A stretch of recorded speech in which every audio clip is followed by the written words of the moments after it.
नमस्कार दोस्तों, मैं विशु आपका दिल से स्वागत करता हूं मेरे चैनल पर। आज फिर से एक नई क्राइम स्टोरी के साथ हम आपके सामने हैं जो आपके रोंगटे खड़े कर देगी। तो बिना किसी देरी के चलिए शुरू करते हैं आज की murder mystery. Suspense crime murder mystery, Delhi का खौफनाक मर्डर।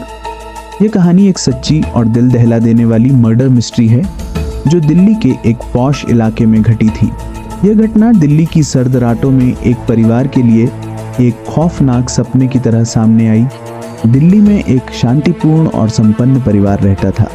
यह परिवार था अर्जुन शर्मा का, जो एक सफल व्यापारी था, और उसकी पत्नी रिया शर्मा, जो एक स्कूल टीचर थी। उनके 2 छोटे बच्चे थे जो पढ़ाई में बहुत तेज थे। अर्जुन और रिया के जीवन में सब कुछ सामान्य था और उनका घर मोहल्ले में एक आदर्श घर माना जाता था। लेकिन एक रात सब कुछ बदल गया। यह रात थी 5 जनवरी की। अर्जुन और रिया ने बच्चों को सोने के बाद अपने कमरे में जाने का फैसला किया।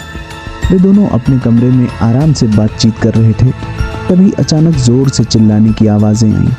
रिया ने तुरंत अर्जुन से पूछा, क्या यह आवाजें बच्चों की हैं? अर्जुन ने कहा, नहीं, शायद ये किसी बाहर के शोर हों। लेकिन आवाजों ने उन्हें बहुत परेशान किया था। कुछ ही देर में अर्जुन ने देखा कि दरवाजे पर एक आदमी खड़ा था जो घबराया हुआ था। उसने अर्जुन को बताया कि उन्होंने बाहर एक हत्या की आवाज सुनी है। अर्जुन और रिया घबराए हुए अपने बच्चों के कमरे की तरफ दौड़े, लेकिन बच्चों का कमरा खाली था। बच्चों के कपड़े और किताबें वहीं पर पड़ी हुई थीं, लेकिन बच्चे गायब थे। अर्जुन और रिया के चेहरे पर डर साफ दिखाई दे रहा था। पुलिस को सूचना दी गई और जल्द ही घटना स्थल पर पुलिस पहुंची। पुलिस ने घर के अंदर और बाहर का निरीक्षण किया, लेकिन किसी तरह का कोई निशान या संदिग्ध वस्तु नहीं मिली। हालांकि कुछ घबराए हुए पड़ोसियों ने पुलिस को बताया कि उन्होंने उस रात एक सफेद कार को अर्जुन के घर के पास देखा था, लेकिन कार का नंबर पहचान में नहीं आया। तभी पुलिस को एक और हैरान करने वाला सुराग मिला। अर्जुन की वाइफ रिया के पास एक पुराने मोबाइल फोन का बैग था जो पुलिस को पहले नहीं दिखाई दिया था। पुलिस ने बैग की जांच की और उसमें एक सीसीटीवी फुटेज का टेप मिला। ये फुटेज अर्जुन और रिया के बच्चों की थी जो किसी अजनबी के साथ घर के बाहर जाते हुए दिखाई दे रहे थे। पुलिस ने इसे गंभीरता से लिया और यह फुटेज सोशल मीडिया और अन्य सभी चैनलों में साझा कर दिया। जैसे ही फुटेज वायरल हुआ, कुछ ही घंटे में पुलिस को एक अहम जानकारी मिली।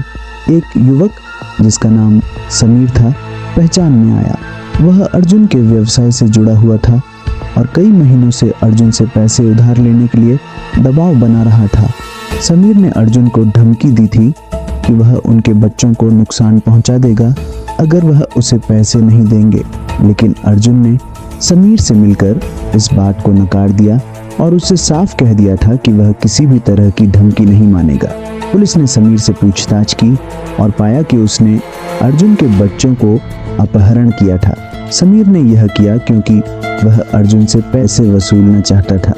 उसकी योजना थी कि वह बच्चों को खतरे में डालकर अर्जुन को मजबूर कर देगा कि वह उसे पैसे दे। लेकिन जब अर्जुन ने उसकी धमकी का जवाब नहीं दिया तो उसने बच्चों को मार डाला और शव को एक सुनसान इलाके में फेंक दिया। समीर ने यह सब एक सफेद कार में किया था जिसे पड़ोसियों ने देखा था। अर्जुन और रिया का दिल टूट चुका था। उनके प्यारे बच्चे अब उनके पास नहीं थे। समीर को पुलिस ने गिरफ्तार कर लिया और उसे कड़ी सजा दी गई। यह घटना दिल्ली की सर्द रातों में एक खौफनाक मर्डर मिस्ट्री बन गई जो लोगों को हमेशा याद रहेगी। इस मर्डर मिस्ट्री ने यह सिखाया कि कभी-कभी हमारे आसपास के लोग जिन पर हम विश्वास करते हैं हमारे लिए सबसे बड़े खतरे बन सकते हैं और हमें अपनी सुरक्षा को लेकर सतर्क रहना चाहिए, क्योंकि किसी भी बुरी घटना से बचने के लिए हमें अपने आसपास के वातावरण को समझना और पहचानना जरूरी है।